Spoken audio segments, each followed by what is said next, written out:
Bien. Hoy vamos a dar las dos últimas bolillas del programa de contabilidad intermedia que tienen que ver con el momento en que se prepara la información contable para elaborar los informes contables, justamente. En esa instancia, o sea, cuando estamos elaborando los informes contables, lo que nos va a pasar siempre es que van a surgir innumerables cantidades de dudas respecto, digamos, de la información que vamos a volcar en los informes contables. ¿Y por qué nos surgen dudas? Y por qué es lógico y obvio que surjan dudas desde el momento en que, de alguna manera, nos planteamos, todas las cuentas a cobrar que estoy diciendo que voy a tener para cobrar, ¿son las que efectivamente vamos a cobrar a lo largo de los siguientes meses de desarrollo de las actividades de la empresa? Esto ya lo vimos cuando vimos créditos, si recuerdan, decíamos que cuando abordábamos el tema créditos dentro del análisis de los componentes patrimoniales, este rubro nos presentaba muchas incertidumbres, pero no es el único rubro que nos presenta incertidumbre. Yo también me preguntaría si toda la mercadería que tengo en el depósito la voy a poder vender al precio a un precio tal que cubra el costo de haber comprado esa mercadería, porque me pregunto si el mercado va a absorber toda esa mercadería que yo he comprado y al precio que yo quiero venderla.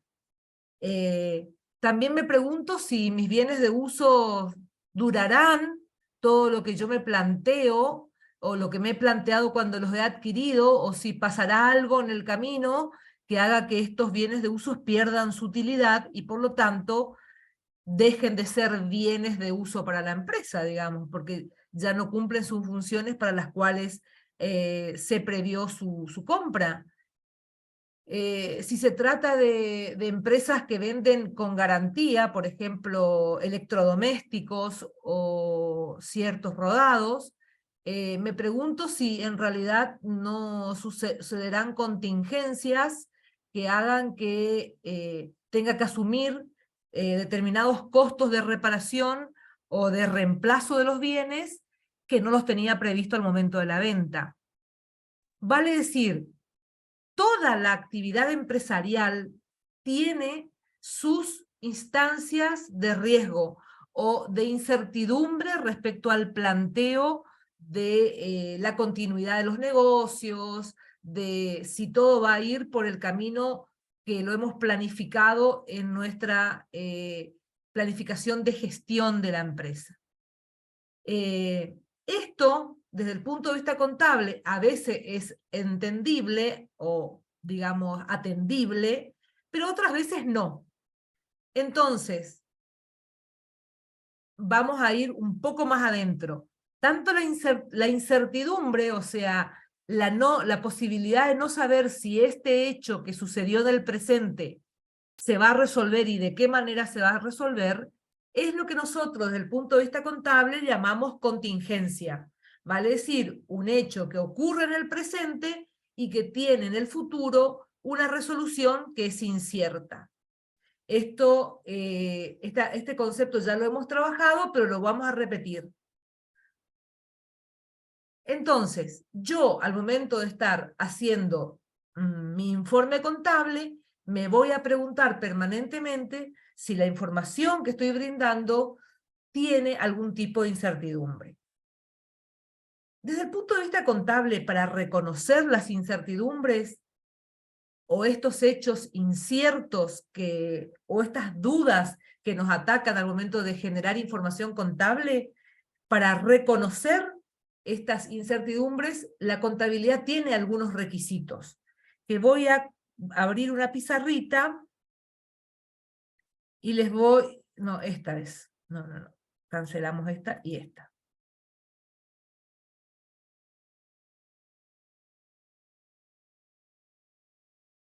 ¿La ven ahí, a la pizarra?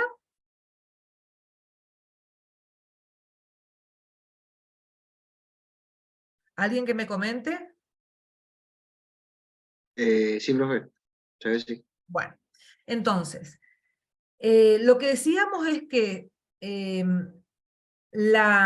para que yo pueda reconocer contablemente una contingencia,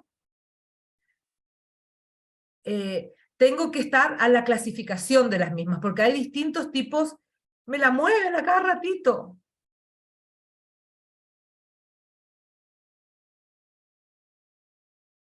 Después yo les paso, si no la pueden, se las paso después, ¿sí?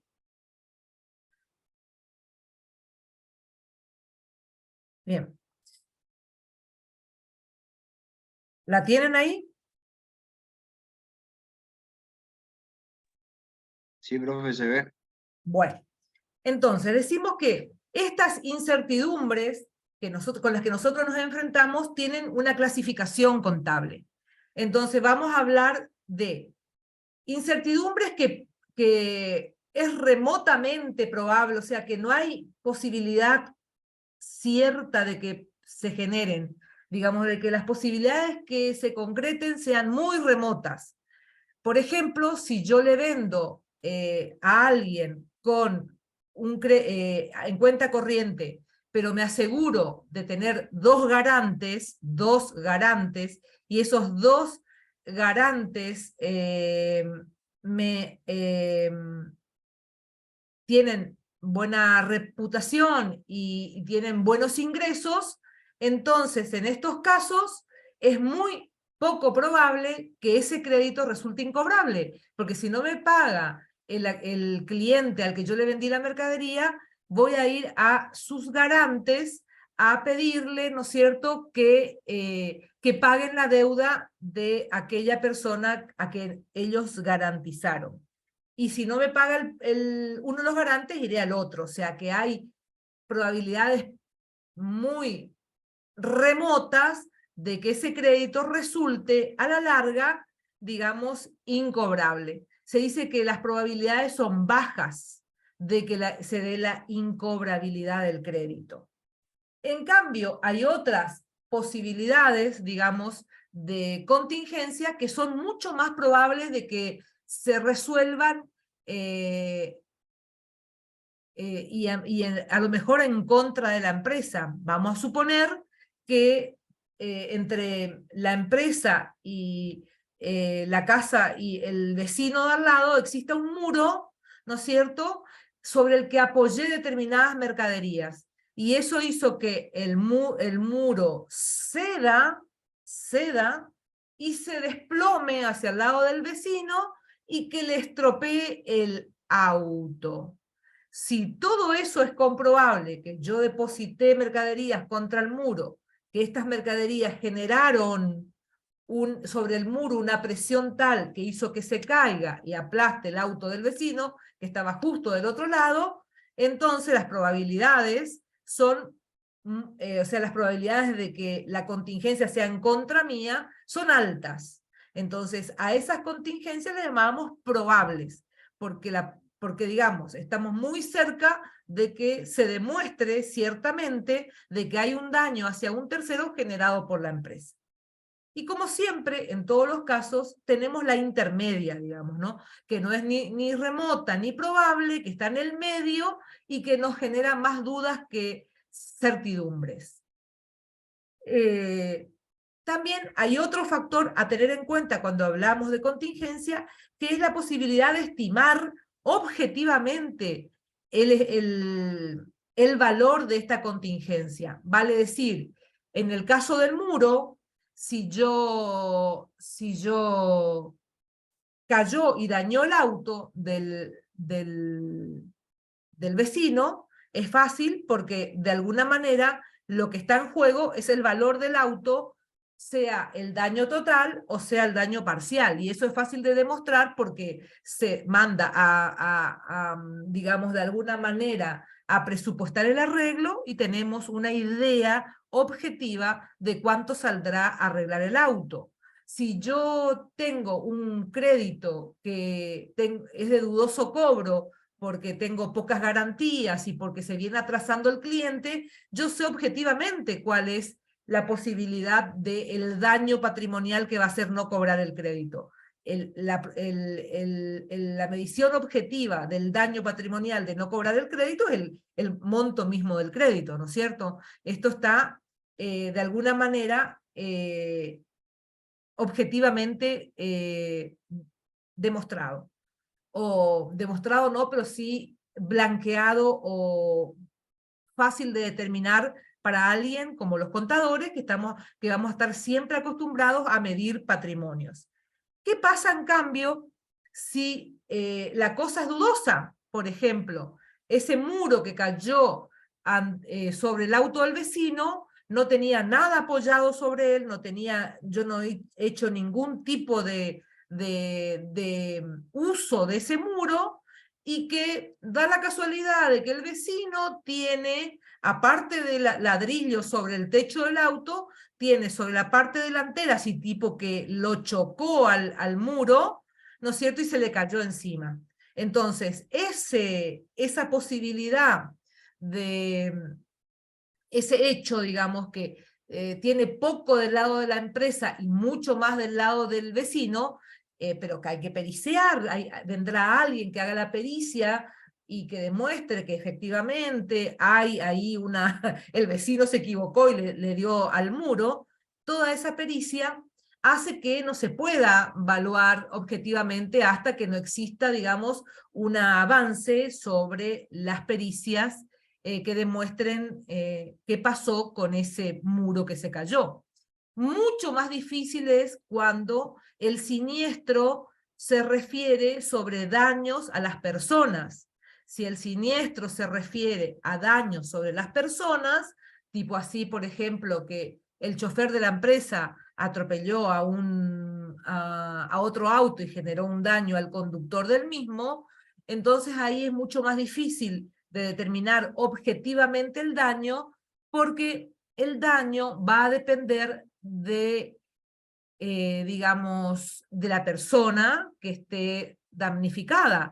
Eh, no es lo mismo atropellar al presidente de una empresa que atropellar a una persona, y encima el presidente de esa empresa es una persona hiper joven que tiene muchos años para generar ingresos, que atropellar a personas un poco más adultas, digamos, cuya posibilidad de generar ingresos es más corta. Aunque parezca, digamos, de alguna manera, ay, ¿qué está diciendo ella? Qué cruel que es en el análisis que hace, pero esa es el análisis de la realidad, chicos. O sea, el daño se mide, el daño hecho a una persona se mide desde el punto de vista eh, de resarcir esa cuestión que ha sucedido en función de los ingresos que esa persona pierde por el daño que yo le generé, ¿sí? Entonces, yo siempre les digo a todos los chicos que en temas de seguro todo está tabulado y todos sabemos cuánto sale un dedito, si el dedito es el dedito gordo, si el dedito es el del medio o si el dedito es el último dedito chiquitito. Entonces, de acuerdo a cuál sea el dedo, tiene un valor determinado. ¿Por qué? Porque con los dos primeros dedos, con el gordito y el primero de los larguitos, esto es prensil, o sea, yo agarro con estos dos dedos, ¿no es cierto? En cambio, con este no agarro nada, no puedo levantar nada. Entonces, desde el punto de vista de los seguros, estos deditos chiquititos tienen mucho menos valor que el resto de los dedos de la mano, ¿sí? Por sus funciones prensiles. Entonces, todo eso es un poco más subjetivo al momento de determinar el daño cuando se trata de hechos inciertos, ¿no es cierto? Obviamente, para este tipo de daños donde hay dudas, donde no está claro, seguramente que habrá un juicio en el cual de alguna manera se resuelva la cuestión objetiva. Pero mientras tanto, hasta que el juicio se resuelva, es subjetivo el valor que le podemos dar al daño. ¿Me entienden esto? ¿Se entendió esto que dije?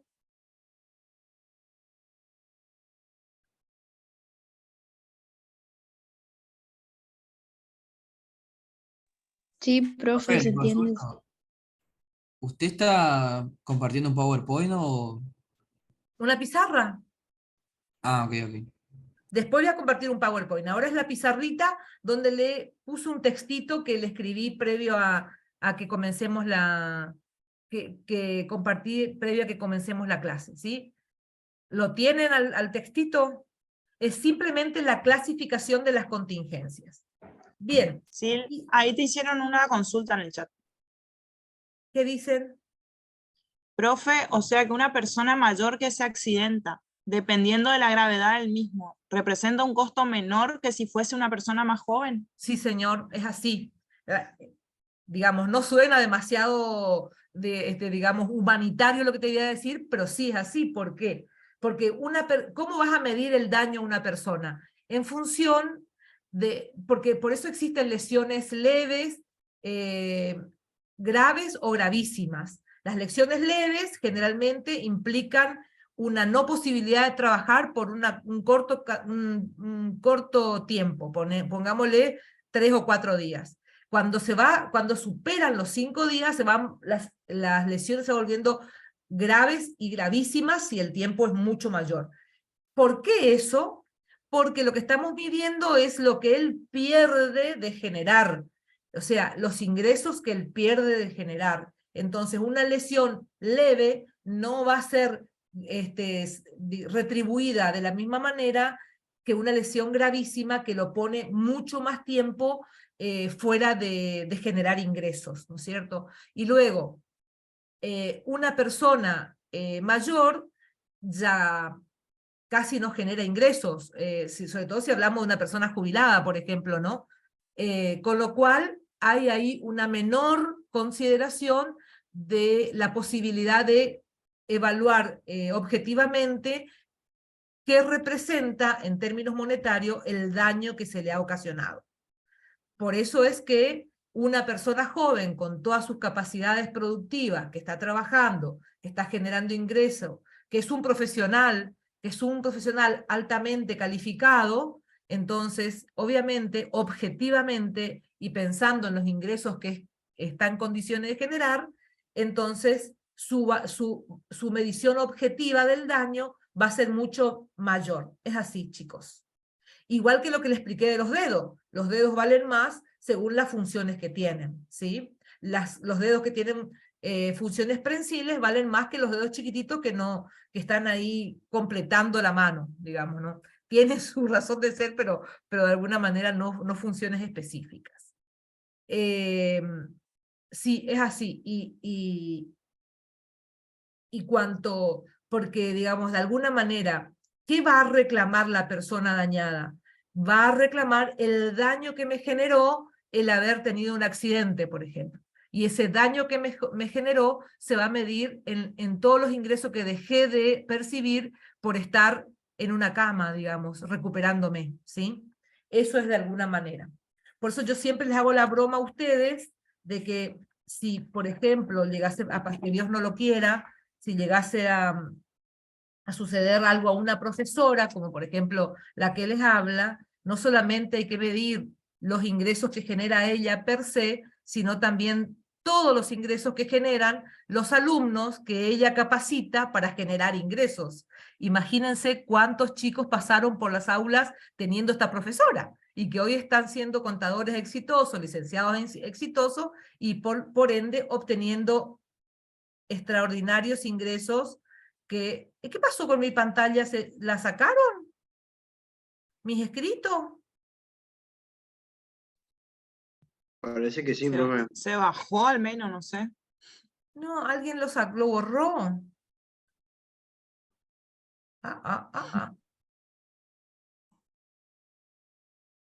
¿Alguien lo borró? Parece que sí, profe. Qué locos que son ustedes.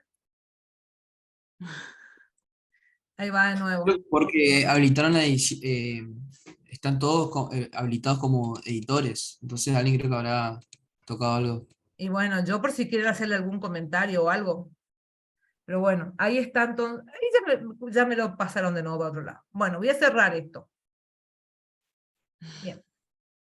Entonces, nosotros que sabemos ya de contabilidad, porque estamos terminando el segundo año de ver contabilidades, nosotros sabemos que para contabilizar un hecho económico, aparte de tener documentación respaldatoria, ¿qué otro requisito tiene para que yo registre un hecho económico?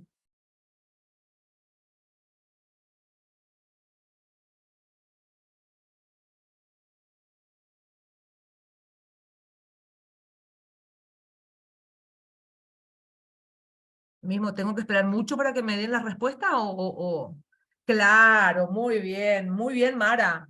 Que sea, muy bien, Gabriel y Mara, que sea cuantificable y que ese valor económico o la cuantificación del hecho sea objetiva. Entonces, de las clasificaciones que vimos de contingencias, vamos a registrar o vamos a preocuparnos por registrar cuando la contingencia se pueda cuantificar objetivamente y segundo, cuando exista alta probabilidad de que ocurra, digamos, ¿no es cierto? Que en algún momento de la vida de la empresa venga una tormenta no implica que yo tenga que registrar una previsión por tormentas, digamos, ¿no es cierto? Porque quién sabe si viene y segundo, quién sabe si le genera daño. Eso es poco probable, pero sí, en cambio, si se viene atrasando un cliente que no tiene garantías, que es en cuenta corriente simple, pura y dura, entonces ahí sí tendré una posible contingencia por no pago de ese crédito. Entonces, nosotros vimos, cuando vimos crédito, por ejemplo, la constitución de la previsión por deudores incobrables, que no es la única, hay previsión para deudores incobrables, hay previsión por juicios pendientes de resolución, hay previsión por garantías, cuando vendo bienes con garantía, ¿no es cierto? Y en ese contexto de previsiones, hay previsiones de activo y hay previsiones de pasivo. Las previsiones de activos son las que me harán perder un activo, ¿sí? Por ejemplo, las garantías. Si yo vendo bienes con garantías y si el bien se daña, tengo que reponer el bien o reparar el bien. Si tengo que reponer el bien, va a generar un efecto sobre mi activo. Y si tengo que reparar el bien, el efecto será mi obligación de reparar, con el cual ahí la previsión es de pasivo. Yo en cada caso me tendré que preguntar, esta contingencia, ¿qué va a generar? ¿Un daño en el activo o toca asumir una obligación? En el caso de los juicios, por ejemplo, tendré que asumir una obligación, la obligación de pagar el daño. Atención, ustedes saben perfectamente que a la larga, si yo asumo la obligación de tener que pagar un daño, a la larga implica un sacrificio en activo porque las deudas hay que pagarlas. Pero prima facie vamos a distinguir las contingencias o las previsiones entre aquellas que afectan directamente al activo o aquellas que me hacen asumir una obligación. Entonces, la previsión por deudores incobrables afecta a un activo, directamente el crédito, las garantías otorgadas que implican una sustitución del bien afectan directamente mi activo, la cuenta de mercadería, y la previsión por un juicio que puedo llegar a perder, esa es una previsión de pasivo porque implican que tengo que asumir la obligación de cancelar ese daño, ¿sí?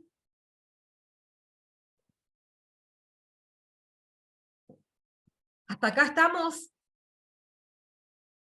Entonces, lo que yo quería introducir acá es que cuando uno está elaborando un informe contable, si uno no se cuestiona cosas, chicos, atención, porque existen no solamente dudas respecto a si hemos revisado bien los componentes patrimoniales, sino también dudas sobre las posibles incertidumbres que implican los distintos elementos componentes del patrimonio. Siempre tiene que surgirnos una comezón, una mariposa que pincha la panza. ¿Por qué? Porque estamos elaborando información sobre la cual van a tomar decisiones las personas, con lo cual necesariamente tenemos que ser hiperresponsables de lo que estamos brindando. Y nosotros, a medida que vayamos avanzando en la carrera, vamos a ir sacándonos la mariposita de la panza y convirtiéndolas en certezas, aunque siempre en el fondo algo de mariposita va a quedar, ¿sí?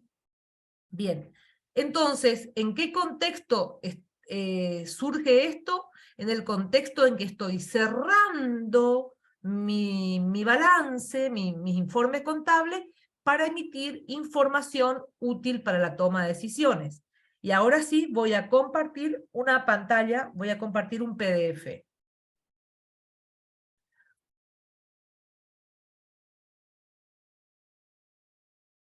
Y acá, ¿cómo era compartir? Acá está.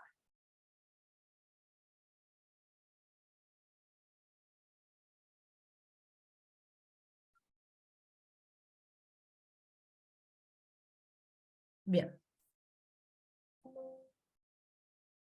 Este tema ya lo vimos un poco el año pasado y lo vamos a volver a ver este año con un poco de mayor profundidad, ¿no es cierto? Estamos culminando el proceso contable que iniciaban con los hechos económicos, que se vinculaban, ¿no es cierto?, con el sistema de información contable a través de los comprobantes, que se transformaban dentro del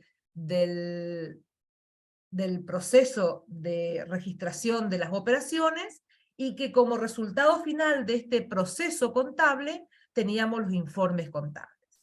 En este contexto es que analizamos los hechos contingentes y ahora vamos a ver en qué consiste esta culminación del proceso contable.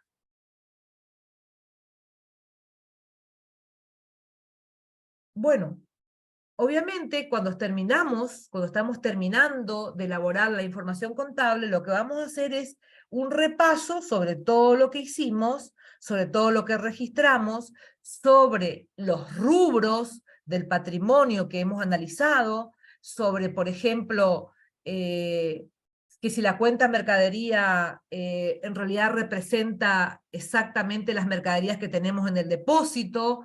Para eso hemos estudiado que hemos registrado los costos de las mercaderías que se han sido vendidas y que hemos revisado que las mercaderías que están en el stock concuerdan con mis anotaciones respecto o con mi inventario permanente respecto de la cantidad de unidades que debería haber de cada una de las mercaderías. Y hemos determinado, en fin, si hay sobrantes o faltantes de mercadería.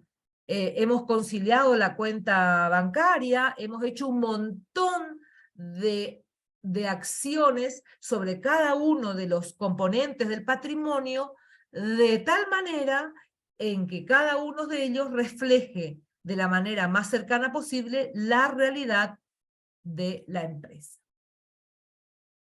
Si repasamos el proceso contable desde el momento, entonces lo primero que hago es registro las variaciones patrimoniales en los libros, diario, con el método de la partida doble, aplicando el principio de lo devengado, utilizando cuentas que surgen de un plan de cuentas. Luego determinamos los saldos de cada una de las cuentas a través de la mayorización de las mismas, y luego esto que estaba diciendo yo, un poco del control del saldo de cada una de las cuentas, que hemos profundizado suficientemente en contabilidad intermedia, porque hemos visto conciliación bancaria, arqueos de caja, determinación del stock correcto de bienes de cambio, hemos medido la depreciación que tuvieron los bienes de uso, hemos aprendido a medir esa depreciación en función del tiempo, en función de las unidades producidas, hemos analizado las cuentas a cobrar, hemos analizado las obligaciones que tiene la empresa, tanto sea impositiva, laboral, aprendimos a hacer los devengamientos de los impuestos y de los sueldos. Vale decir, llegamos a este primer corte de la contabilidad, porque este es el primer corte de la contabilidad, digamos, en el cual podemos ya emitir un informe contable que tenga cierto grado de análisis, el primer escalón en el grado de análisis, ¿no es cierto? Con lo cual, lo deseable es que ustedes hasta acá puedan dar cuenta de estos análisis que hacen para llegar a la información contable. De todos estos controles que hemos realizado en la contabilidad, como el arqueo de caja, como la conciliación bancaria y como el análisis de los créditos, surgen los llamados registros de ajustes, que es registrar un arqueo de caja, una diferencia de caja o un faltante de mercadería o la misma depreciación de los bienes de uso. Bueno, luego vendrán las tareas de cierre, que consistirán en el cierre de las cuentas contables, y para luego ir a la emisión de los informes contables. Primero el balance de sumas y saldos, y después los estados, y de ese balance de sumas y saldo del cual nos tenemos que sentir satisfechos, decir, sí, este balance de sumas y saldo al que arribé, me representa el patrimonio que quiero mostrar. Y una vez que ese balance de sumas y saldo para mí refleja saldos que reflejan la realidad, saldos de cuentas que reflejan la realidad, entonces voy a ir a elaborar los estados contables. Este PowerPoint se lo voy a dejar en el aula virtual, ¿sí? Bien. Bueno, esto es lo mismo que hemos dicho, o sea, el registro de las variaciones patrimoniales, la determinación de los saldos, y acá hemos incluido algunos ajustes que surgen, que hemos aprendido a hacer, de la revisión de cada uno de los componentes patrimoniales. Entonces tenemos, por ejemplo, que si hacemos un inventario de bienes de cambio, nos podemos encontrar con faltantes o sobrantes de mercadería. Si el asiento es por sobrante, será mercaderías a sobrante. Si el asiento es por faltante, faltante de mercaderías a mercadería. O sea, será diverso.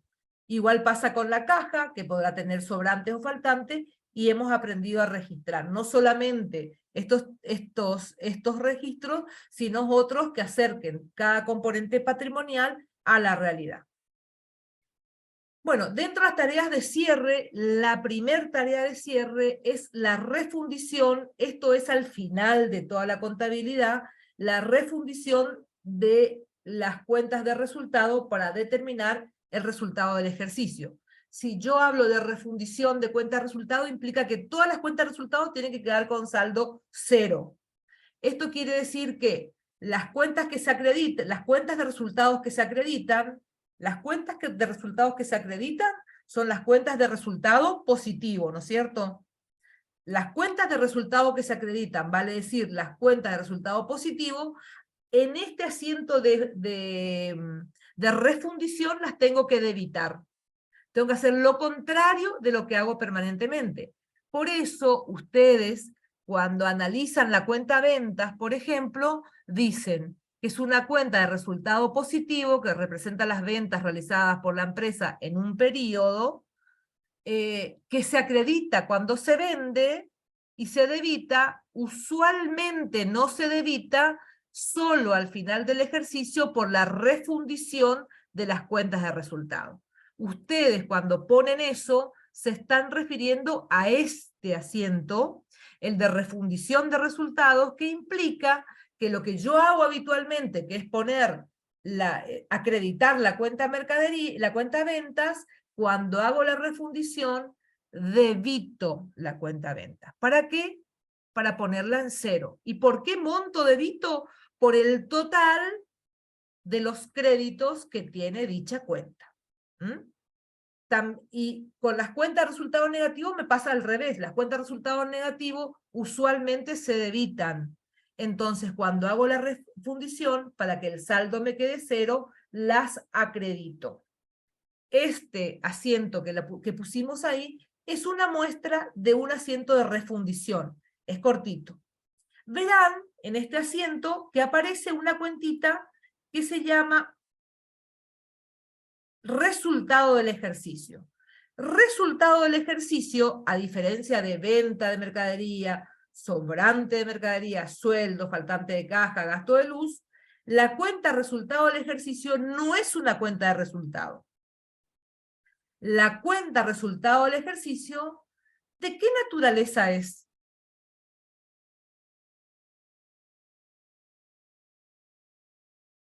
¿Será de activo? ¿Será de pasivo? ¿Será de patrimonio neto? ¿Será de resultado positivo o será de resultado negativo? ¿Patrimonio neto? Exactamente. Es una cuenta de patrimonio neto. ¿Y por qué aparece mezclada con las cuentas de resultado? Bueno, porque lo que sucede, ¿no es cierto?, en la contabilidad es que la cuenta de resultado del ejercicio, que es una cuenta patrimonial, se divide, se abre en resultados positivos y resultados negativos. Recuerden la ecuación dinámica, a los efectos de que cuando hagamos las contabilidades, esta contabilidad pueda brindarnos información más útil respecto de la variación del patrimonio, porque yo podría registrar toda variación del patrimonio en una sola cuenta, resultado del ejercicio, sin considerar cuentas de resultado positivo y cuentas de resultado negativo. Pero ese registro que yo hago no es un registro válido. ¿Por qué? Porque no me ayuda a tomar decisiones. No me dice cuánto vendí, cuánto es el costo, cuánto gasté de luz, cuánto gasté de teléfono, cuánto me ingresó por intereses, cuánto, intereses positivos, ¿no?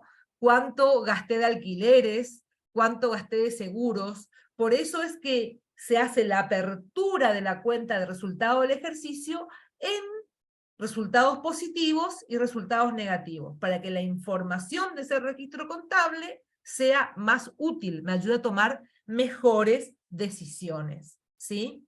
Pero al final del año, lo que hago es transferirle a la cuenta de resultado del ejercicio todos aquellos resultados que se generaron, sean estos positivos y sean estos negativos.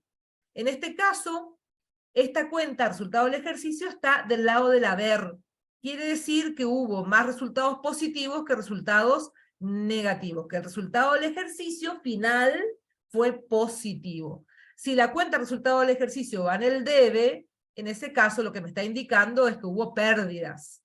¿Pérdidas por qué? Porque los resultados negativos fueron mayores que los resultados positivos. Si yo miro simplemente en este asiento, acá tengo como resultado positivo 11.750 y como resultados negativos 4.880. Quiere decir que efectivamente los resultados positivos son mayores que los resultados negativos, con lo cual el resultado del ejercicio necesariamente va a ser una ganancia, y las ganancias se registran en el haber. ¿En el chat tengo preguntas, Vero? Porque me marca que tiene... No. Te escribieron hoy patrimonio neto nomás. ¿Se entendió esto, chicos? Este es un asiento clave. Este asiento, hoy día, porque yo tengo que decirle la verdad, la realidad y la parte teórica. Este asiento es teórico, hoy día lo hace el sistema. Uno le pone a hacer el asiento de refundición y el sistema computarizado de contabilidad solito te hace el asiento de refundición. No hace falta que yo lo haga. Pero todos tenemos que saber en qué consiste el asiento de refundición. Por eso es que teóricamente lo damos dentro de la cátedra. Obviamente, generalmente no se lo pedimos en ningún parcial porque lo hace automáticamente el sistema, pero necesitamos que ustedes conozcan que este es un asiento digamos, de refundición de resultados. ¿Me siguen el razonamiento? Bien. Así como hacemos, gracias Leonardo, así como hacemos la refundición de los resultados, hacemos el cierre de todas las cuentas, ¿no es cierto? ¿Qué quiere decir el cierre de todas las cuentas? Que todas las cuentas queden en cero. Por lo tanto, generalmente las cuentas del activo que tienen saldo deudor se van a acreditar y las cuentas de pasivo que normalmente tienen saldo acreedor se van a debitar. Es como que al final de un periodo, el periodo, recuerden que en el principio de lo devengado, el periodo, al final del periodo no, al final del ejercicio tengo que decir, porque el periodo, el principio de lo vengado es el mes, y lo que yo estoy hablando es al final del ejercicio económico, vale decir, al cabo de los 12 meses en que transcurre un ejercicio económico, lo que tengo que lograr es que todas mis cuentas queden con saldito cero. Las de resultado con el asiento de refundición y las patrimoniales con el cierre de cuentas, ¿sí? Las de activos se acreditan y las de pasivo se debitan. Y las de patrimonio neto, que generalmente tienen saldo acreedor, también se debitan. Y se genera lo que se llama el cierre de cuentas, ¿no es cierto? El cierre de cuentas patrimoniales. Bien. Si nosotros estamos con nuestro balance de sumas y saldo, que está a la izquierda del PowerPoint, estamos conforme y decimos que hemos hecho todas las tareas de revisión, hemos hecho arqueos de caja nuevamente, hemos hecho la revisión de las cuentas por cobrar y de las cuentas por pagar, y hemos amortizado los bienes de uso, hemos determinado el costo de la mercadería vendida y hemos analizado si no hay faltante o sobrante. En fin, hemos hecho todas las tareas que hemos aprendido a lo largo de todo este cuatrimestre y estamos satisfechos. Es hora de que hagamos los estados contables. Así, puro y duro, en el año que viene van a ver que estas cuentitas están influidas por la inflación, o sea, el costo de la mercadería vendida, la mercadería, los gastos, están influidos por el efecto de la inflación sobre el patrimonio, que también hay que reflejar, y eso lo van a ver el año que viene. Pero digamos, con este balance de suma y saldo, podemos esbozar estados contables históricos, o sea, que tengan que ver con el momento, o sea, que muestren valores del momento en que se realizaron las operaciones. Los estados contables, en principio, son 4, más la información complementaria y la carátula de los estados contables. O sea, son 4 estados, más la carátula y más la información complementaria, ¿sí? Entonces, 4 estados, situación patrimonial, patrimonio del ente, evolución del patrimonio neto, solamente el patrimonio neto, resultados, ingresos y resultados positivos, resultados negativos, y flujo de efectivo, la plata que entró y para dónde se fue, ¿sí?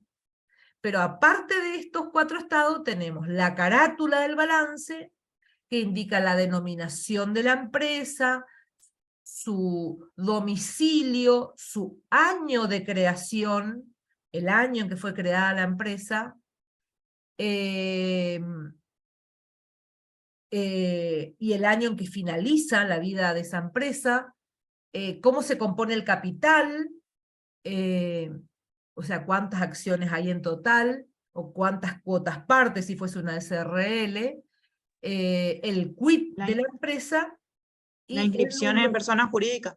La inscripción en personas jurídicas, gracias Vero, en personas jurídicas si fuese un organismo sin fines de lucro o una sociedad anónima, y la dirección en el registro público de comercio si fuese otro tipo de sociedad distinta que la sociedad anónima, ¿no es cierto?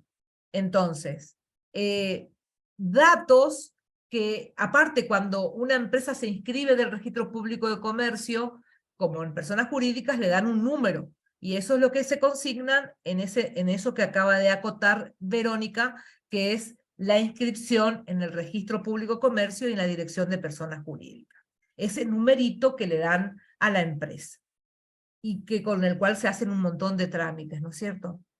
Bueno, entonces, estos estados contables, como toda información patrimonial y financiera, está sujeta a normas que son profesionales y otras normas que son legales. La ley de sociedades, aunque obsoleta y vetusta, dice algo sobre los estados contables, pero más dicen y profundizan las normas profesionales.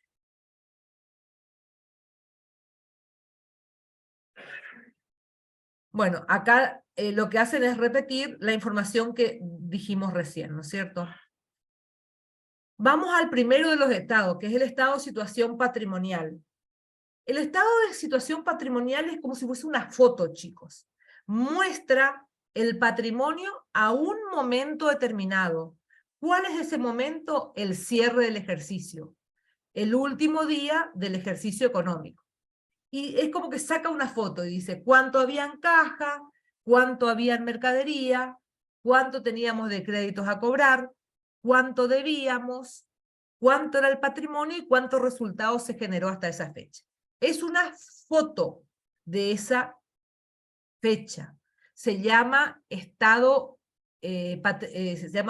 contable estático, porque es como que no tiene movimiento, o sea que está fijo, es a una fecha determinada, ¿sí? Que muestra el activo dividido en activo corriente y activo no corriente, y ordenado en función de la liquidez. Primero caja, que es lo más líquido, y por último los bienes de uso y otros activos que tienen menor liquidez, digamos, ¿no es cierto? Las inversiones también van casi por último porque se supone que, sobre todo las inversiones no corrientes, que la empresa no anda vendiendo inversiones, sobre todo si invierte, por ejemplo, en un edificio, ¿no es cierto? Si invierte en plazo fijo y eso, por supuesto que esas son más líquidas que las inversiones en inmuebles. También el pasivo lo clasifica en corrientes y no corrientes en función de qué, en función de su grado de exigibilidad. O sea, ¿qué pasivo es más exigible? Irá primero y los pasivos menos exigibles irán después. Por eso es que, por ejemplo, el primer rubro de los pasivos es la cuenta corriente con los proveedores, que se llama cuentas a pagar, y el último de las obligaciones, las previsiones, porque se supone que todavía falta decidirse qué va a pasar con esta, si hay o no obligación, para luego recién que surja la obligación real de pagarla. Y bueno, y en una sola línea, línea donde dice patrimonio neto y dice solamente el monto del patrimonio neto, que se determina por diferencia entre qué elementos se determina el patrimonio neto. La diferencia entre qué elementos se determina el patrimonio neto.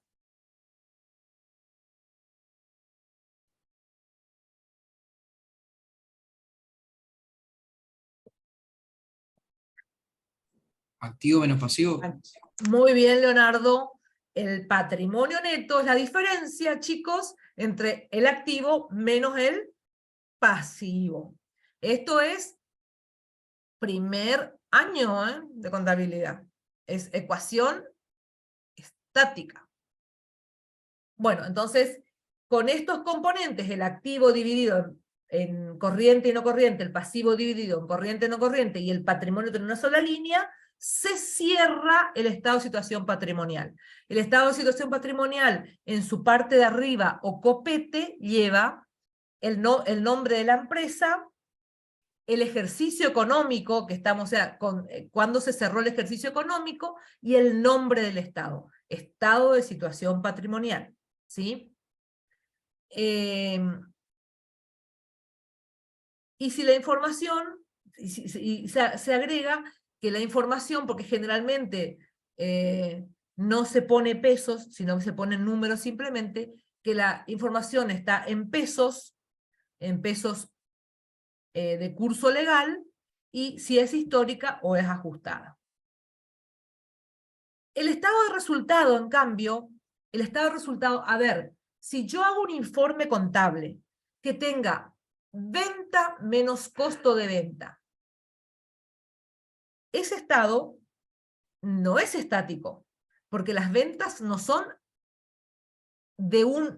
las ventas a un determinado momento, sino todas las ventas del año, todas las ventas del año, todo el costo de mercadería vendida del año, cortados a un determinado momento. Pero el saldo final de la cuenta ventas, vamos a suponer 23 millones, no es la venta del último día del año, es la sumatoria de la venta de todo el año. ¿Entienden la diferencia? En cambio, si yo digo caja, es el saldo de caja, ponele al 31 de diciembre. En cambio, si yo digo 1 millón o 40 millones de venta, se supone que esas ventas son de todo el ejercicio y hasta el 31 de diciembre. ¿Ven la diferencia entre un estado y otro? De allí que el estado de resultado no es estático, es dinámico. Me muestra la sumatoria de todo lo que ocurrió durante todo el año, en todas las cuentitas que yo nombro. Si yo digo ventas, es toda la del año. Si digo costo, es todo el costo de mercadería vendida durante el año. Si yo digo gasto de luz, es toda la luz que consumí durante un ejercicio. Si yo digo intereses positivos, todos los que gané por las ventas a crédito durante todo el año. Si yo digo sueldos y jornales, todos los sueldos que pagué durante ese año. Vale decir, el estado de resultado lo que me va a mostrar es el acumulado de todo un ejercicio económico. Y solamente de un ejercicio económico. ¿Sí? Entonces, el estado de resultado es de alguna manera la explicación de por qué se generó el resultado final del ejercicio, pérdida o ganancia. El estado de resultado explica por qué tuvimos pérdida o por qué tuvimos ganancia. Si yo sé leer el estado de resultado, yo sé por qué se perdió o por qué se ganó. Se ganó porque las ventas fueron menores a lo que se había planificado. Entonces, por eso perdimos. Porque gastamos mucho en luz, porque gastamos mucho en teléfono, porque los sueldos se triplicaron, porque hubo muchas incobrabilidades. Si yo sé leer un estado de resultado, entonces yo sé por qué se ganó y por qué se perdió en esa empresa. Luego, también hay que acotar, antes de seguir adelante, que todos los resultados, los estados contables se presentan comparativos con el ejercicio anterior. Entonces yo tengo posibilidad de ver si entre un ejercicio y otro, por ejemplo, disminuyeron las ventas. Entonces, mira, fíjate vos, entre el ejercicio pasado y las ventas disminuyeron, cuando lo racional es que aumenten, ¿no es cierto? En una empresa en expansión, lo racional es que aumente. Que los gastos aumentaron y disminuyeron, puede ser dentro del mismo ejercicio o comparado con el ejercicio anterior. Los análisis para saber las causales de por qué se ganó o se perdió, se hace intraejercicio y comparado con el ejercicio anterior. ¿Sí?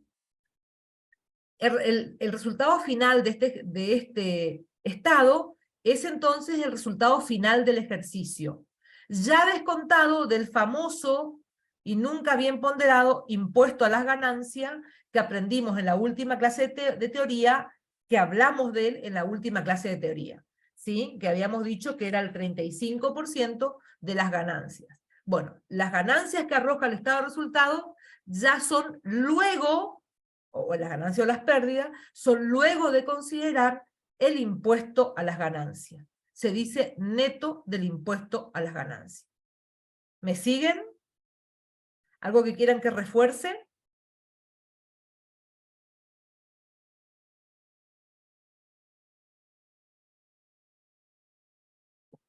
Bien, continúo.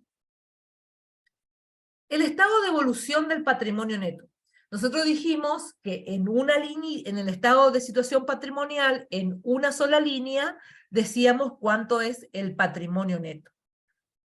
Lo podemos hacer por diferencia entre activos y pasivos. Pero luego, cuando vamos a armar el estado de evolución del patrimonio neto, atención, nos tiene que dar igual, no tiene que tener diferencia. ¿Y cómo lo armamos? Muy bien, se arma con los componentes. ¿Cuáles eran los componentes del patrimonio neto? Lo estudiamos en la primera unidad de esta materia. Los componentes del patrimonio neto son dos: el capital y los resultados.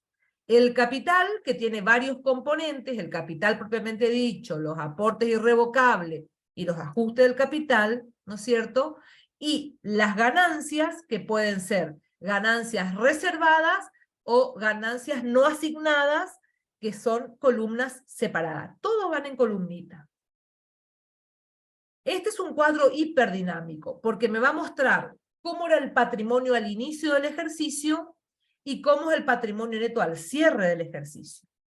Mínimamente, un patrimonio tiene al menos una variación por ejercicio. ¿Cuál es la variación que tiene el patrimonio neto por, al menos una, por cada ejercicio económico? ¿Cuál es la variación que va a tener ese patrimonio neto?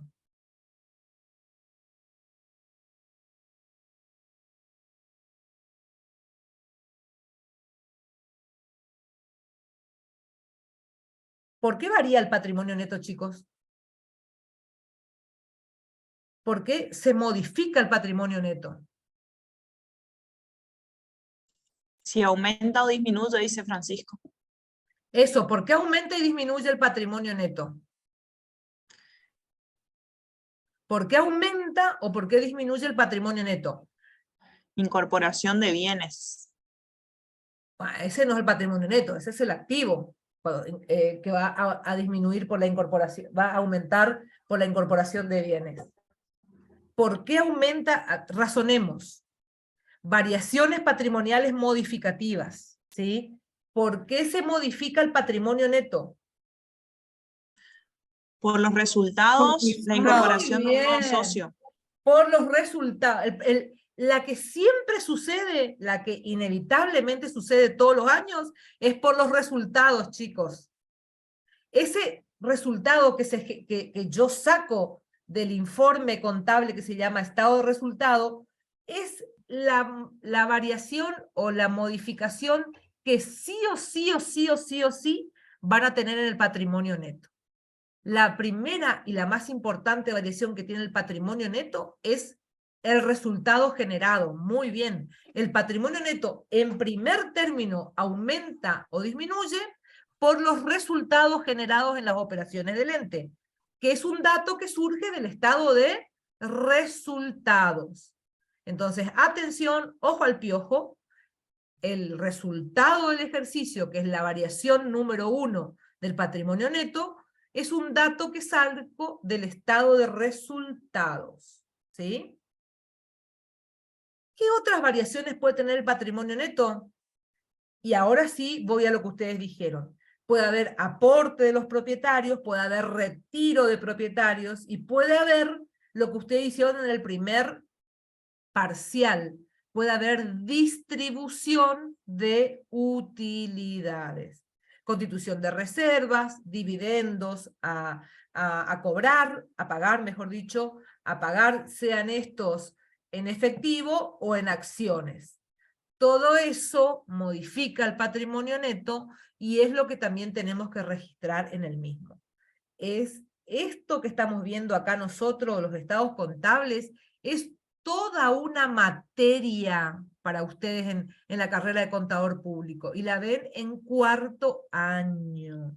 Entonces lo que nosotros estamos haciendo acá es un paseo, un paseíto, para que ustedes algo recuerden cuando lleguen a cuarto año sobre estados contables, ¿sí?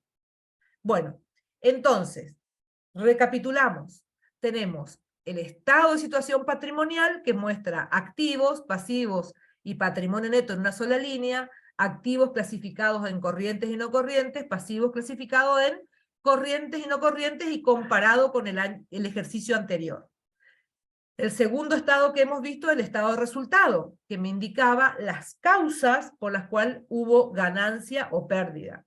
Muestra las cuentas de resultado positivo menos las cuentas de resultados negativos, ordenadas, y ya van a ver cuando lleguen a cuarto año cómo se ordenan esas cuentas de resultado. En principio, todas las de resultados positivos y todas las de resultados negativos, ¿sí? El tercer estado que vimos es el estado de evolución del patrimonio neto. Vale decir, eso que en el estado de situación patrimonial lo poníamos en una sola línea, acá lo desagregamos, lo mostramos, ¿sí?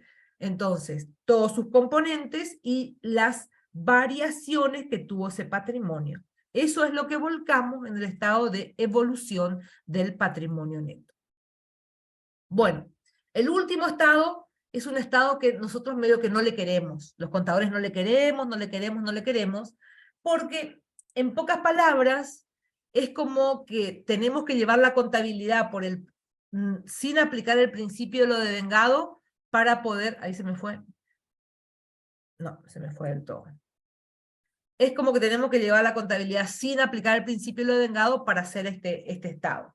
Vale decir, acá lo que tenemos que mostrar es cuánto teníamos de caja y similares al inicio del ejercicio y cuánto tenemos al final del ejercicio.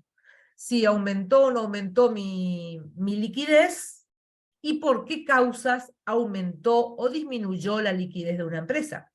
Las causas por las que aumenta la liquidez puede ser por los resultados positivos, por la venta de algún tipo de otro activo, por ejemplo, porque vendo un rodado, porque vendo inversiones, o todo lo contrario. También puede haber disminución del efectivo por resultados negativos, o bien porque compré bienes de uso, porque invertí el dinero en inversiones varias, porque distribuí dividendos. Bueno, todas estas causales de por qué el efectivo disminuye en forma sintética se exponen en este estado de flujo de efectivo, ¿sí? Vale decir, muestra el movimiento del efectivo, cuánto tenía al inicio, cuánto tengo al cierre y por qué se modificó. Esos son los 4 estados contables: patrimonial, de resultado, patrimonio neto y estado de flujo de efectivo. Bueno, ¿qué es la información complementaria? El estado contable, para que pueda ser, digamos, leído fácilmente, tiene información sintética. Por ejemplo, no dice cuánto había en caja, cuánto había en el Banco Macro, cuánto había en el Banco Nación y cuánto había en el Banco Galicia. Dice caja y banco y dice el monto. Eso se llama información sintética y por rubros. La información es sintética y por rubros, ¿sí? No dice que yo tenía, si yo tengo un supermercado, artículo de limpieza por tanto, comestible por tanto, artículo de tocador por tanto, bebidas por tanto. No, no, no. Dice mercaderías y dice el monto total de las mercaderías. De esta manera, yo puedo leer más fácilmente un balance. Tiene tanto en caja y banco, tiene tantos por cobrar, tiene tanto en mercadería, tiene tanto en bienes de uso, pero si yo necesito profundizar sobre, che, ¿pero qué tiene adentro de caja y banco? ¿Tiene la plata en la caja? Porque tiene 20 millones en caja y banco. ¿Dónde tiene la plata? Entonces, voy a ir, pobre gata, no la vayas a maltratar en público porque te vamos a denunciar, Vero. No, queda quieta, no sé qué le pasa. Bueno, vos viste, así era la Catalina en su época y ahora está una sedita, ¿ves? Es un problema de madurez, Vero. Los animales también son como los seres humanos. Vamos madurando y nos quedamos cada vez más quietos. En la pandemia ella no estaba, por eso. Ah, no es pandémica. No la pudiste corregir. Bueno. Entonces, si yo quiero saber un poco más de cosas sobre los componentes patrimoniales, voy a la información complementaria y en la información complementaria me cuentan un poco más acerca de cada rubro. ¿Qué hay adentro de caja y banco? ¿Qué hay adentro de créditos? ¿Todos los créditos son en cuenta corriente? ¿Deudores por venta? No, no, no. Hay deudores por venta, hay deudores morosos, hay tarjetas a cobrar, hay documentos a cobrar. Toda esa información va a la complementaria, que es, digamos, una manera de contar un poco más la información sintética que figura en cada uno de los estados, ¿sí? En algunos rubros es solamente el detalle, pero en otros son cuadritos, son cuadros, que se llaman anexos. Imagínense los bienes de uso, que hay que decir qué bienes de uso tenía al inicio del ejercicio, qué bienes de uso se compraron, qué bienes de uso hay al cierre, y encima cuánto se amortizó o se depreció ese ejercicio. En bienes de uso la información es como mucho más compleja, ¿no es cierto? Entonces, en lugar de hacer una simple nota detallando, hacemos un cuadrito donde explicamos toda la evolución de los bienes de uso. Yo les invito, ahora cuando terminemos la clase, y si son curiosos y tienen un tiempito, a buscar, a googlear y buscar el balance de alguna de las empresas. Y ahí van a ver, digamos, esto de la información complementaria, cómo hay cuadrito para los bienes de uso, hay cuadrito para las inversiones, o sea, todo aquello que yo tengo que explicar o contar un poco más, ponemos en cuadritos que se llaman en la contabilidad o en los estados contables se llaman anexos. Anexos. Entonces tenemos notas detallando los componentes o anexos que ya me están informando un poco más, ¿no es cierto? Bueno.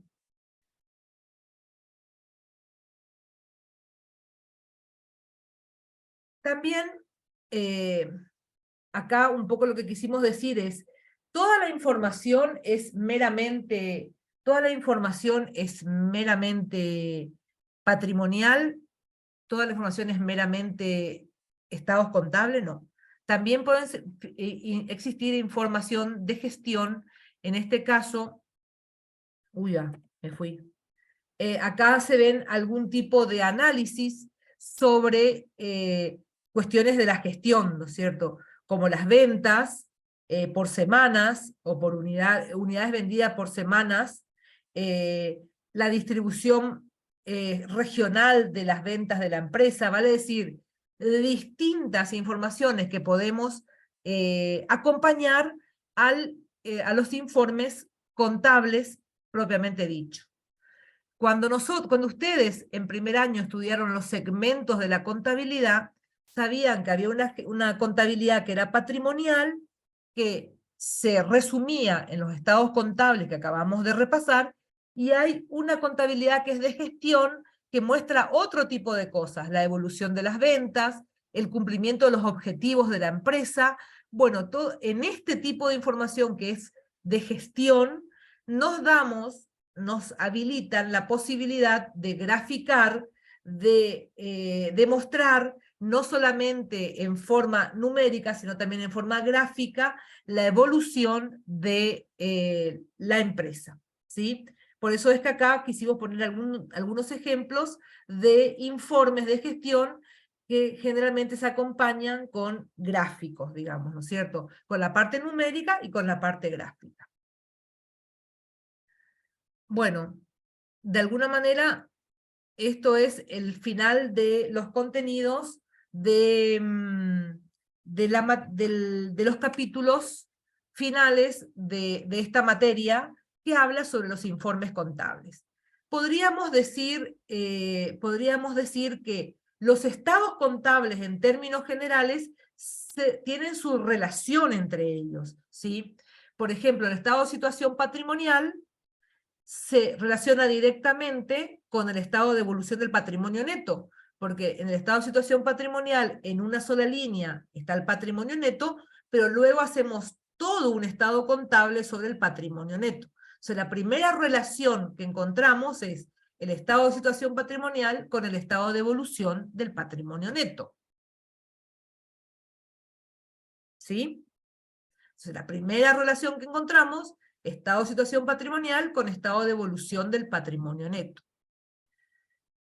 El patrimonio neto hablamos y llegamos a la conclusión de que había una variación que siempre sucedía, que es el resultado del ejercicio. ¿Y de dónde saco yo esa información? O sea, el resultado del ejercicio, en la parte numérica final del resultado del ejercicio, lo saco del estado de resultado. Entonces, el estado de evolución del patrimonio neto se relaciona con el estado de resultado. En el estado de evolución del patrimonio neto, el resultado del ejercicio va en una sola línea. ¿Por qué en una sola línea? Porque hay todo un estado que se llama estado de resultado, donde explicamos por qué se generó ese resultado. O sea, por qué el resultado dio ganancia o dio pérdida. Entonces, vuelvo a repetir, y esto escúchenlo varias veces. ¿Cómo se relacionan los estados contables? En primer lugar, el estado de situación patrimonial se relaciona con el estado de evolución del patrimonio neto. ¿Por qué? Porque en el estado de situación patrimonial, el patrimonio neto va en una sola línea. Y luego, esa línea tiene todo un estado, que se llama estado de evolución del patrimonio neto, para explicar lo que acá ponemos en una sola línea, ¿sí? Luego, el estado de evolución del patrimonio neto se relaciona con el estado de resultado. ¿Por qué?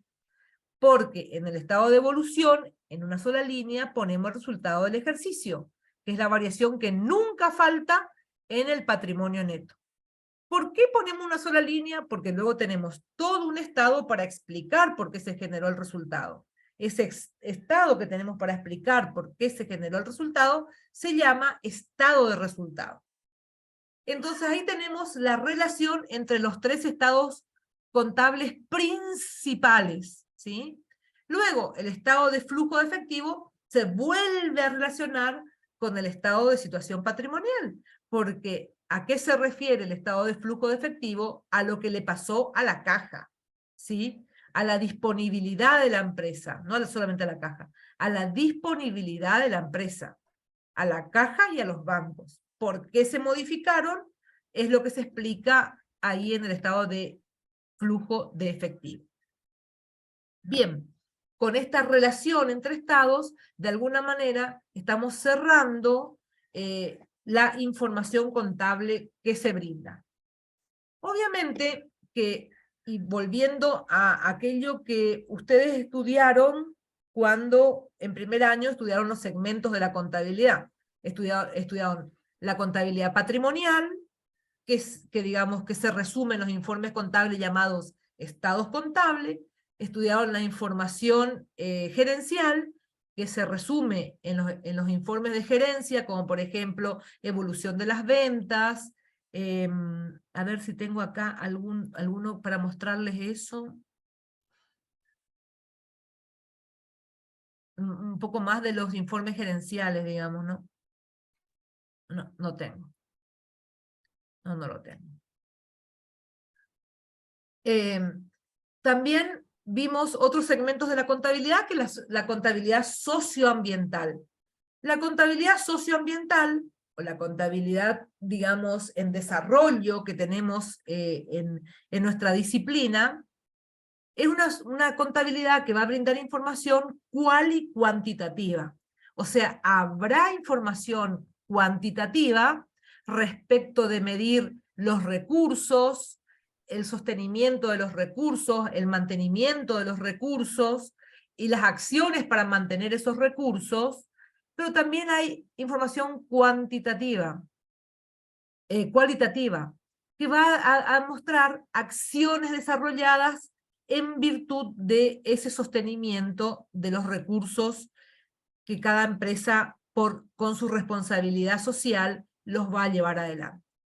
O sea, que cuando estamos hablando de una contabilidad socioambiental, ya no estamos hablando solamente de información cuantitativa, como la que tienen los estados contables, la contabilidad patrimonial, sino también hay información cualitativa de sostenimiento de los recursos. No se olviden que la contabilidad socioambiental no solamente mide recursos, también mide recursos económicos, digamos, por ejemplo, el agua, el aire, el petróleo, la tierra, sino también mide cuestiones sociales que tienen que ver con la cultura de las personas, que tiene que, o del grupo de personas. Por ejemplo, hay acciones de responsabilidad social cuando las empresas se vinculan desde el momento del sostenimiento con, por ejemplo, grupos aborígenes que hay muchísimo en nuestro territorio y que lo vemos, por ejemplo, en Iguazú, cuando determinadas empresas hoteleras sostienen a través de incentivar la promoción de su cultura en eventos de estas comunidades aborígenes. Eso también es responsabilidad social, eso también es contabilidad socioambiental. El hacer acciones para sostener la cultura de un lugar, para conservar las raíces del territorio donde actúa una empresa, también es una acción de responsabilidad social que lo va a captar la contabilidad socioambiental. Por eso se llama socioambiental. No solamente es de recursos, sino también es de la parte social que implica lo cultural, lo social, el sostenimiento de determinadas cuestiones culturales y sociales de la comunidad en la cual esa empresa se va a insertar. Esos informes, entonces, de la contabilidad socioambiental no son siempre cuantitativos, sino también son cualitativos. Son esencialmente cualitativos, ¿sí? Y están en permanente desarrollo, ¿sí? ¿Sí, Vero? Te preguntan si podría ser también la propia actividad de la empresa y su impacto en la sociedad. Obviamente. Nosotros estamos viendo, ¿no es cierto?, que anteriormente, cuando no había conciencia ambiental, espero que cada vez esto evolucione más, las empresas generaban en su desarrollo impacto sobre el ambiente que no era de ninguna manera subsanado. Por ejemplo, se instalaba un aserradero y del solo momento de que se instala un aserradero al costado de la ruta, implica que esa zona, que antes era boscosa, verde, había vegetación, había un curso de agua, había árboles, por la sola instalación de una empresa implica el desmonte de esa área en la que se va a instalar la empresa, la necesidad de convertir esa tierra que antes estaba abonada y que generaba vegetación en convertir tierra cementada para poder que un camión venga y cargue los productos. Todo ese efecto ambiental que generan las empresas por el solo instalarse en un lugar, ¿no es cierto?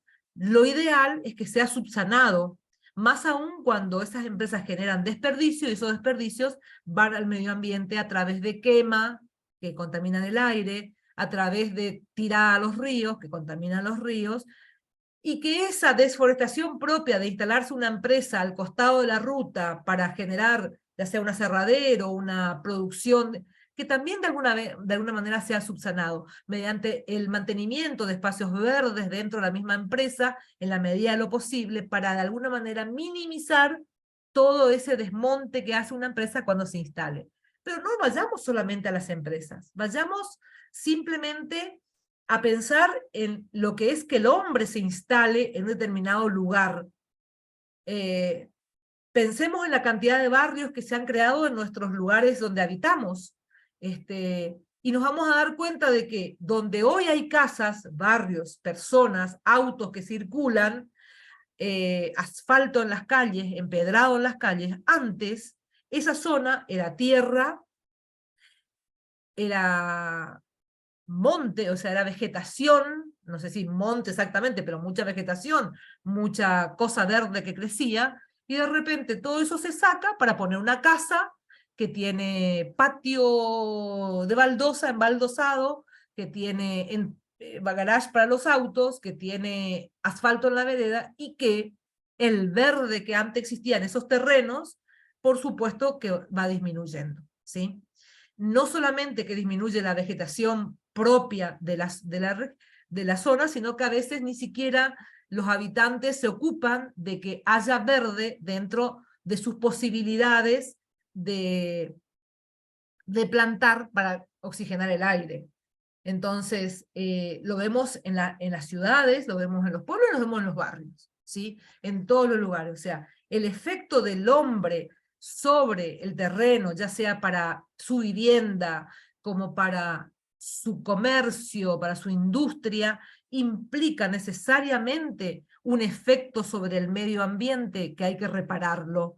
¿Cómo se repara? Con acciones de responsabilidad social.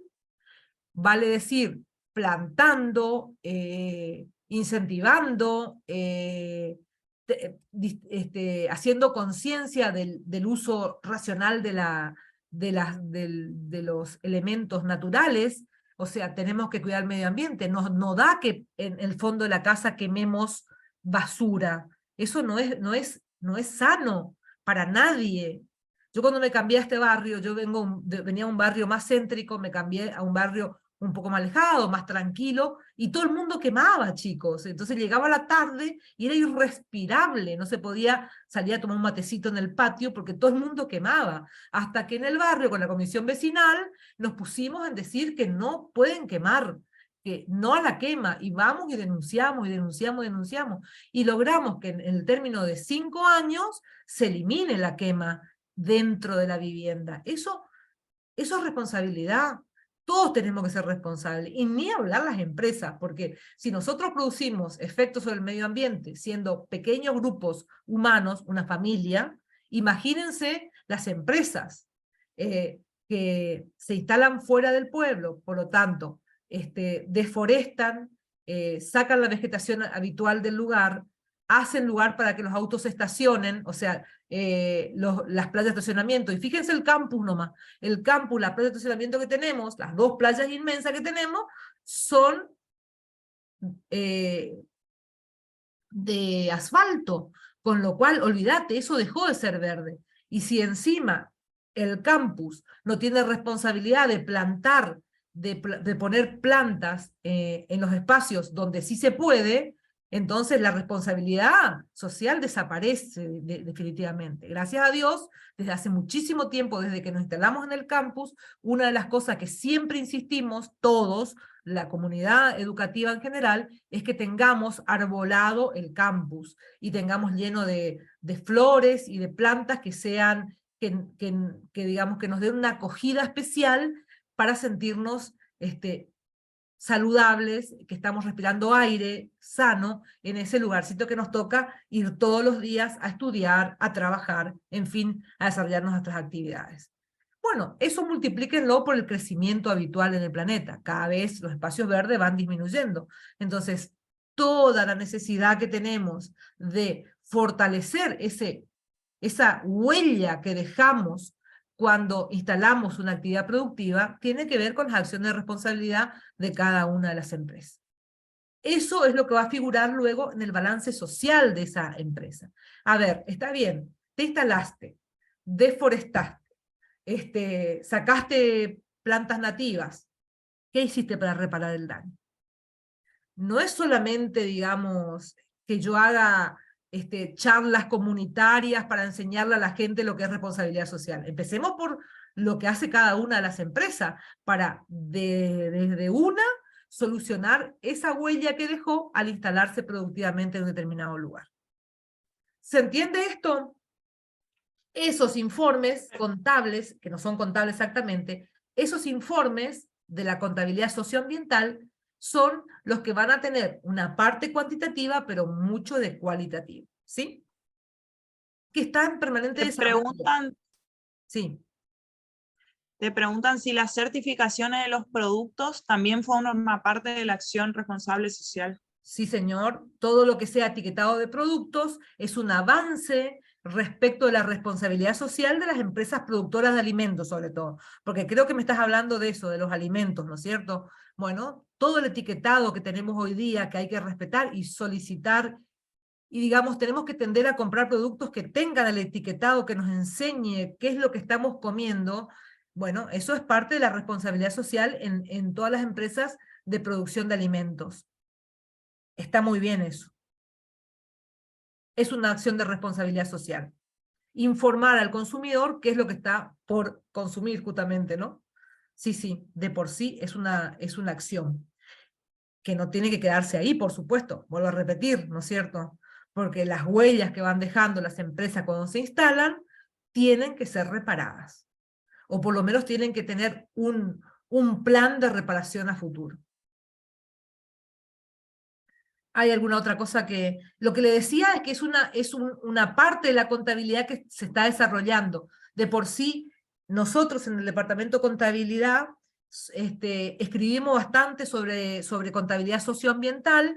Es más, fuimos premiados, 2 profesores de esta cátedra, fuimos premiados el año pasado por los trabajos que presentamos.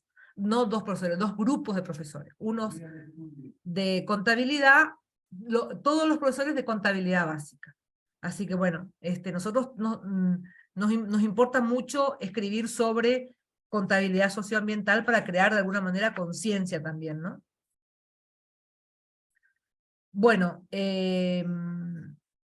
no solamente se certifican, no solamente la certificación de productos lo vemos en el etiquetado de los mismos, también en la trazabilidad de los productos. Uno de los productos que más trazabilidad tiene son los medicamentos. Y esto es requete contra importante, porque un medicamento tiene que salir de un laboratorio y tiene que tener un destino.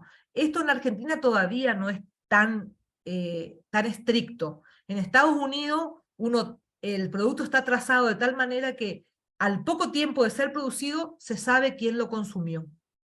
Entonces, hay una trazabilidad inmediata entre el producto y el consumo del mismo.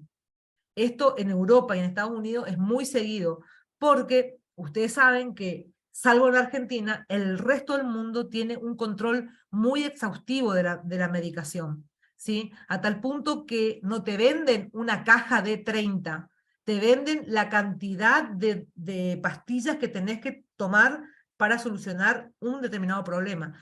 No te venden 30, te venden 25, si lo que tenés que tomar son 25, o 7 y no 12. ¿Se entiende esto? O sea, hay un control más estricto de la parte medicamentosa en el resto del mundo que en la Argentina. Pasa con casi todos los productos de la salud. Tienen una trazabilidad que nosotros todavía estamos en pañales, pero que en otras partes del mundo es muy, muy importante, obligatoria y eficiente, ¿sí? Bueno, hasta aquí, digamos, lo que nos habíamos planteado para nuestra clase del día de hoy, ¿sí? Ya de acá en adelante vamos a hacer los repasos necesarios para su segundo parcial, tanto en la parte teórica como en la parte práctica, más práctica que teórica, digamos, ¿no es cierto? Invito a todos, como siempre, a leer sobre los contenidos del segundo parcial para poder tender a promocionar la materia. No sé si hay algún aviso que hacerle a los chicos respecto a la parte práctica. ¿No? El jueves Buenas, entonces... buenas, ¿cómo andan? ¿No? El jueves vamos a hacer casos prácticos. Vamos a terminar un poco pasivos y vamos a seguir repasando los temas. Bueno, Vero está alterada con su Estoy gata. en una sola lucha. Pasa que como no estoy nunca a la tarde, me parece que está un poco... Alterada. Intensa. Y el jueves vamos a repasar también inversiones que nos habían pedido. Ah, bueno. Bueno, vamos a hacer un repasito un poco de todo, ¿no? En estos tiempos que nos quedan, digo, hasta llegar al parcial, ¿no? Sí. Sí, nos queda el jueves y el jueves que viene. Sí. Y el martes el repaso de teoría. No, el martes es feriado, Silvia. Ah, el feriado, claro. Bueno, entonces este jueves no, el próximo jueves vamos a repasar un poco de teoría. Digamos, vamos a hacer 1 hora de repaso de teoría, ¿sí? Para si tienen dudas y demás. Si les falta material, por favor, pídanos de tal manera que nosotros podamos subir para que estén a disposición de ustedes, ¿sí?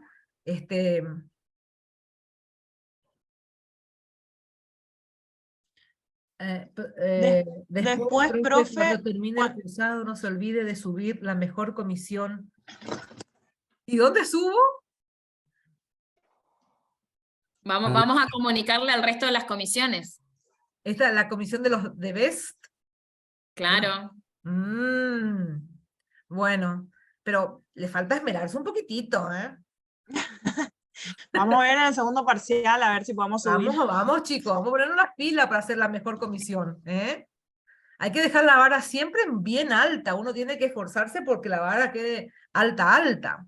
De lo contrario, viene cualquier piojo y les pasa por encima. Le tienen que meterle ficha. No, nosotros siempre decimos que ustedes están transitando un plan de estudio nuevo, ¿no es cierto? Con lo cual son como nuestros conejitos de India, de alguna manera, porque medimos los tiempos, medimos cuánto tenemos que desarrollar de cada tema en función de nuestra experiencia en este año, ¿sí? Entonces, bueno, sí van a ser los mejores porque son los primeros. Los primeros de intermedia. Bueno, chicos, hasta aquí voy a dejar de grabar y luego voy a subir al aula virtual el link donde se deja de grabar esto, ya veo dónde se deja de tener.